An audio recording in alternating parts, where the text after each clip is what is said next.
Town leaders announced this week that a prominent police lieutenant himself will undergo this town's restorative justice approach to protecting the community. What happens next to Lieutenant Richard Pedrini? Arlington's Recreation Department is once again floating around the idea of indoor recreational space needs, and that includes a pool, and it's asking for your input. Brenda Mahoney has a full report. Agatha Christie comes to Arlington in one of her most diabolical stage plays. Murder, intrigue, courtroom drama, twists and turns. We'll tell you where you can find out who done it. Arlington Public News starts right now. Hello, I'm James Milan. And I'm Brenda Mahoney. Thanks for joining us. Arlington's police force prides itself in setting the standard for other law enforcement agencies nationwide. Its progressive approach is driven by community values, transparency, and restorative justice. That mission was put to the test last fall when one of its most prominent police officers, Lieutenant Richard Pedrini, was placed on administrative leave after he made some incendiary comments in a police advocacy group's newsletter. As Jeff Barnt reports, town leaders announced Pedrini himself will now be on the receiving end of that restorative justice standard. Town Manager Adam Chapdelaine and Acting Police Chief Julie Flaherty are pursuing a restorative justice process with Lieutenant Richard Pedrini, who has been on leave since October after penning what town leaders say were blatantly offensive remarks in print. In the Massachusetts Police Association magazine The Sentinel, Pedrini wrote, "I am sick and tired of the social justice warriors telling us how to do our jobs. It's time we forget about restraint, measured responses, procedural justice, de-escalation, stigma reduction, and other feel-good BS that is getting our officers killed. Let's stop lip-syncing, please. Let's meet violence with violence and get the job done." Town leaders say these words were extremely damaging to the community policing approach Arlington police had spent so many years championing. However, after a long period of consideration and investigation, rather than pursuing a strictly disciplinary proceeding, we are now pursuing a restorative justice process with Lieutenant Pedrini, such that we're looking to restore the harm that his writings caused in the community, but also help him understand the harm that he caused and have ultimately the end goal of having him come back and work as an Arlington police officer, having learned from what he did. Town leaders say that Lieutenant Pedrini showed remorse in a viability meeting between Adam Chapdelaine and his staff and representatives from the Communities for Restorative Justice. Then the first restorative circle was held between the police chief, Lieutenant Pedrini, the director of human resources, and Adam Chapdelaine. The town manager tells me that session was considered positive enough to move the ball forward in trying to restore trust within the community. Moving from there, though, the more public thing we're now doing is holding a second restorative circle where we are having representatives from community organizations led by the Arlington Human Rights Commission come and sit with Lieutenant Pedrini in a restorative circle. And we're also asking for community statements to be submitted via an online form. So during that circle, we can read those statements to Lieutenant Pedrini so that he can have a broader understanding of the harm that was caused in the community. Town leaders and police agree the Pedrini case posed a very challenging situation that caused harm and didn't have an easy, clear resolution. Instead of clear-cut disciplinary proceedings, the town's pursuing a course that can hopefully restore the damage done and have all parties come out stronger than before. I hope the message that the public is hearing is that we have taken this very seriously, we continue to take it very seriously, and we completely and totally disavow the statements that were made by Lieutenant Pedrini in the Sentinel. However, we still value his offerings to the police department, the work that he's done, and we value the work that the Arlington Police Department does. And rather than just disregarding all of that, that we'd rather see a path forward where the work that he's done in the past can be valued, hopefully change his mind on some of the things that he wrote about and have him learn some lessons and come back and be a better officer than he was before. For Arlington Public News, I'm Jeff Barnt. Chapdelaine says he wants to send a clear message to residents that when it comes to restorative justice, that approach applies to everyone, including those who serve and protect the public. It's no secret home values continue to rise in Arlington. Single-family home assessments are up nearly 14% on average. That means the typical homeowner will be shelling out roughly $8,000 on their 2019 real estate tax bill. Add to that the debt exclusion for the new high school and the anticipated operating override this spring, and you've got Arlington taxpayers on edge. As state lawmakers seek ways to relieve the current burden facing working families, one Massachusetts representative says there is a silver lining in all of this. And I think, it has to be noted, while it's really important and we need to be mindful of how we can help people facing these challenges, in some ways, it's kind of a good problem to have. I mean, if you bought your triple-decker for $50,000 30 years ago and you have a $1.5 million asset that you're holding, I realize it could put the squeeze in terms of the tax, and that's bad and challenging, and we need to be mindful to try to help people with the exemption, with abatements, with more revenue from the state. It's also kind of a good thing that Arlington's thriving, people want to live here, the schools are good, the improvement of the override and the debt exclusion for this beautiful new high school will help. It will also increase property values. So I think we have to say the good news too. You can see the entire interview with State Representatives Dave Rogers and Sean Garbely on our public affairs program, Talk of the Town. Just go to our website, ACMi.tv. Well, one thing that does not want to be an additional tax burden for the town, an indoor pool. It's not going to be a part of the high school building project, as advocates had hoped, but the idea has not been sunk. It's getting a second look at by the town's recreation department as part of a broader inventory of all its indoor space. At the Arlington Boys and Girls Club, pool time is high time, the most in-demand activity, and not just for boys and girls. We have a swim team, we have American Red Cross swim lessons, we have water adjustment classes, we have adult aquasize classes, we have adult lap swims, we have just about everything that you could do in a pool. Everything you could do, yet still not enough. Wait lists for swim lessons are common, and members can't just walk in anytime and take a dip, like this dad and young daughter tried to do. Open swim has to be scheduled too. We were originally from Waltham, we moved here, and they have a bunch of pools that we would have access to. So if there was another pool that we had access to and had more open lanes, that would be a great thing. The Arlington Recreation Department is wondering if others think the same. You want to do dog days? I emailed Newly appointed acting director Stacy Mulroy working with her team to roll out a public survey on indoor recreational space needs. It includes a pool. Without getting too picky about location, there is a real driver. All of the feedback from the focus groups and the public meetings and the survey, people really want a pool. Most people are going out of town to do it. The Boys and Girls Club obviously offers programs, but they're limited in their timing and their resources. The push for a pool initially being led by a group called A Pool. Member and former competitive swimmer Kate Radville and her group sought a pool in the proposed high school building project, and even though it would have been used by the high school swim teams, would have required separate funds and plans. But with residents turning to pricier private swim schools that have popped up in the area, the idea of a public indoor swimming pool is having a ripple effect. We're looking at as much more of a community resource, somewhere where anyone can learn to swim across the lifespan or exercise in the water or, participate in enrichment activities or rehab without paying thousands of dollars. The town has hired a consulting firm to look at all of its current indoor recreational facilities, most of them at school gyms. The biggest facility here at the Ed Burns Arena skating rink. It's leased from the state, but to have a similar single destination that serves multiple users would be the ideal. An indoor multi-use space would benefit so many people in the community. One day you want to come swimming, and then the next day you want to play some basketball or take a class or learn how to do CPR. All of that in one central location makes life in general a little bit easier for residents. They know where to go. Mulroy and the folks at A Pool realize that with other projects going on in town, any facility would have to be cost effective and match what residents want. I feel very confident that a facility can be self-sustaining if built thoughtfully, and that the way to do it is to not just build a swimming pool. Feedback of what people really want from this survey and what kind of programs they're looking for is going to help us design exactly what we can program. Well, you can have your say on a public pool and indoor recreational space by filling out the survey at arlingtonrec.com.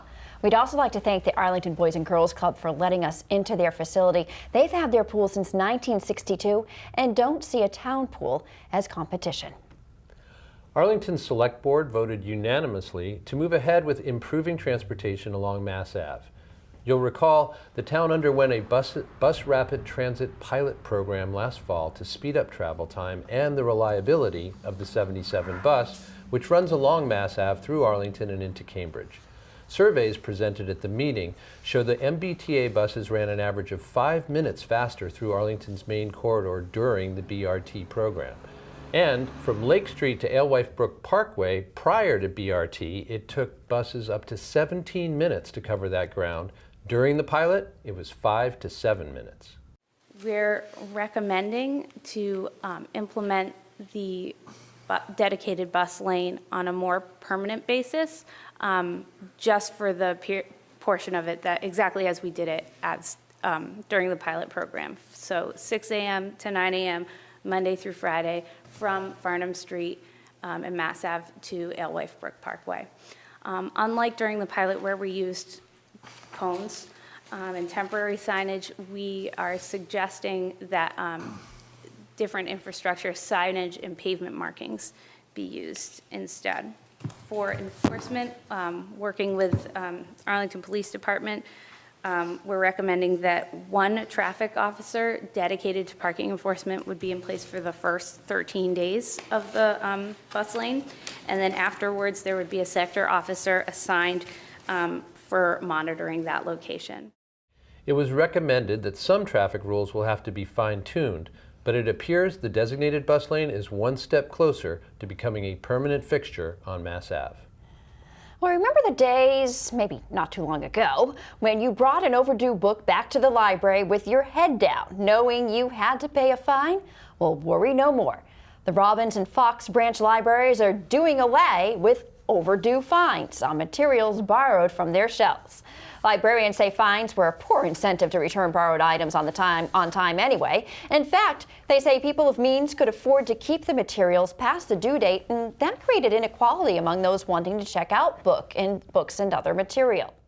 We're really excited to be making this move. We're eliminating fines to basically remove a barrier to people who might not be using the library now because they're afraid of incurring the fines. Also, fines have not been proven to be an effective incentive to return materials. So instead of reducing overdue fines a little bit here and there or eliminating fines for certain age groups, we're jumping on the trend of just doing away with them completely, as so many other towns and cities have done across America. So the library will continue to issue overdue notices, and after the final notice, borrowers will get a bill for the cost of the material that wasn't returned. Well, coming up next on the other side of the break, Arlington Friends of the Drama is about to stage one of Agatha Christie's greatest works. We'll tell you where and when, but we're not giving away the ending. It's an invitation to Bubble Nation, a chance for folks to meet. It doesn't matter what you wear, just as long as you are there. That story, next. There. Can I tell you a cat joke? Just kidding. Why did the girl ask the mushroom to dance? Because he was a fun guy. What do you call a pig that knows karate? Pork chop. Why was the basketball court all wet? Why? Because the players kept dribbling all over it. Can I tell you another one? So how does a tissue dance? Put a little boogie on it. What's Beethoven's favorite fruit? Banana. What is a boxer's favorite drink? Fruit punch.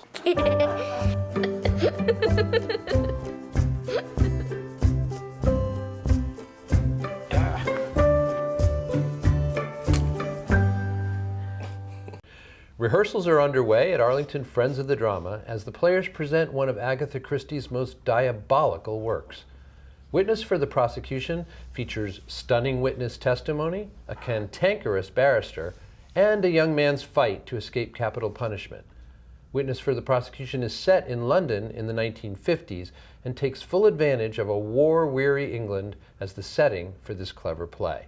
Critics say this is arguably Agatha Christie's most ingenious work because the ending is to die for. And Arlington was clamoring for a juicy murder mystery. Our membership had asked us they really would love to see a mystery. And Agatha Christie is she is the most famous mystery writer and playwright. So we turned to her body of work, when we wanted to fill this mystery slot. And this is one of her most accomplished plays. It's been performed in London for decades on end, and we thought it was time to bring Agatha Christie to Arlington Friends of the Drama. The title refers to Witness for the Prosecution, refers to a key witness that ends up prosecuting against him. And I can't really tell you more. I don't want to give anything away. So you're going to have to find out who did it. Tickets are $20 for all performances. For showtimes, just go to afdtheater.org, and that's theater with an R-E. Well, there's a new establishment in Arlington Center for those of us who love an exotic beverage. Bubbly drinks especially make us want to build the world a home and furnish it with love. Here's our arts and entertainment reporter Jamie Joseph with the latest on Bubble Nation, where the drinks are freshly brewed and have a brilliant taste, we hear.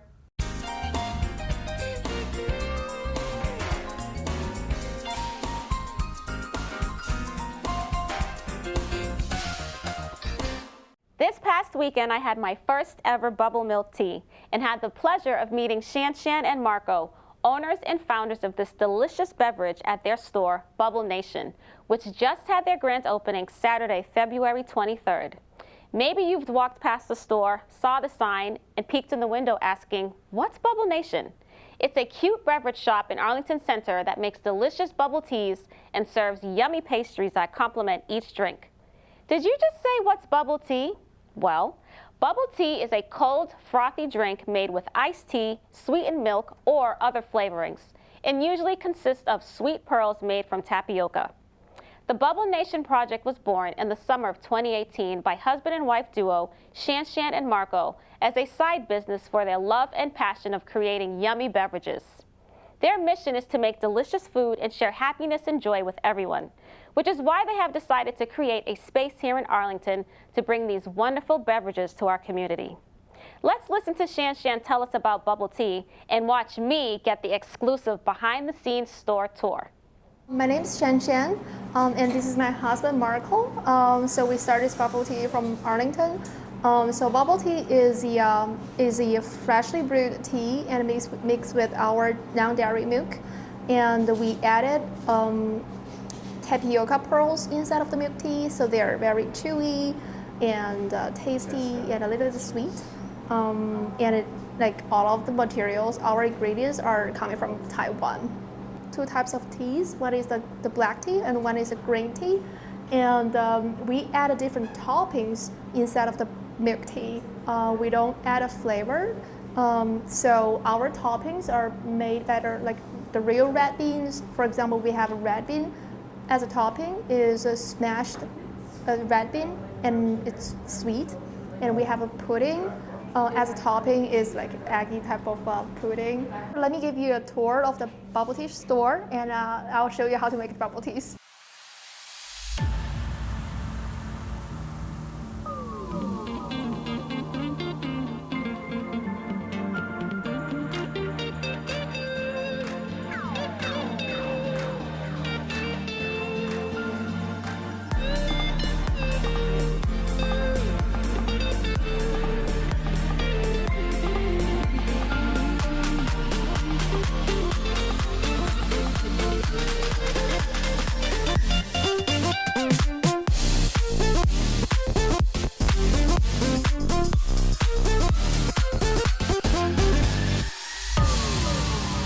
You can check out Bubble Nation's menu and view their daily schedule by visiting their website, bubblenation.us. I'm Jamie from Arlington Public News. Well, I never really knew what bubble tea was. So Jamie explained it for all of us. And I got to say, I've never had a barista move that fast. I hope my next one was watching. Well, off to semi-formal time in Arlington, and every high school student aims for an A.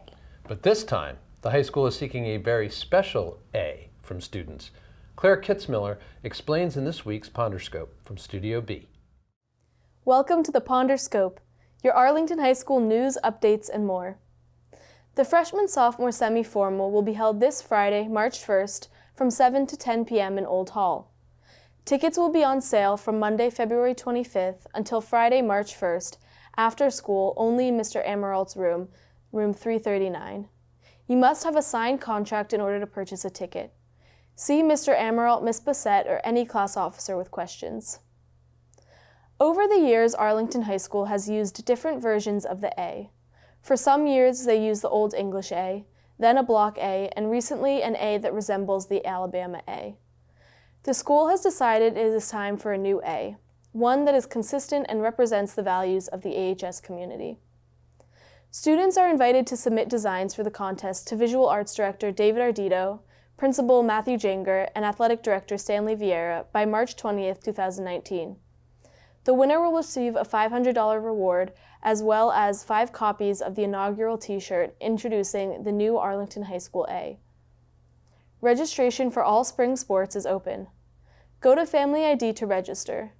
Make sure your physical is up to date before tryouts start on March 11th.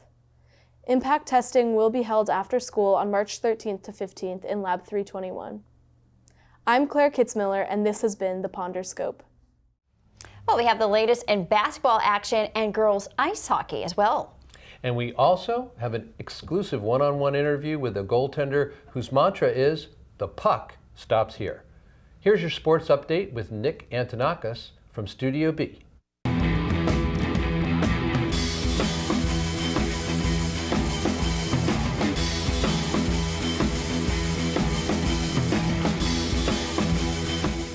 Tournament season is upon us, with games this week both on the court and on the ice.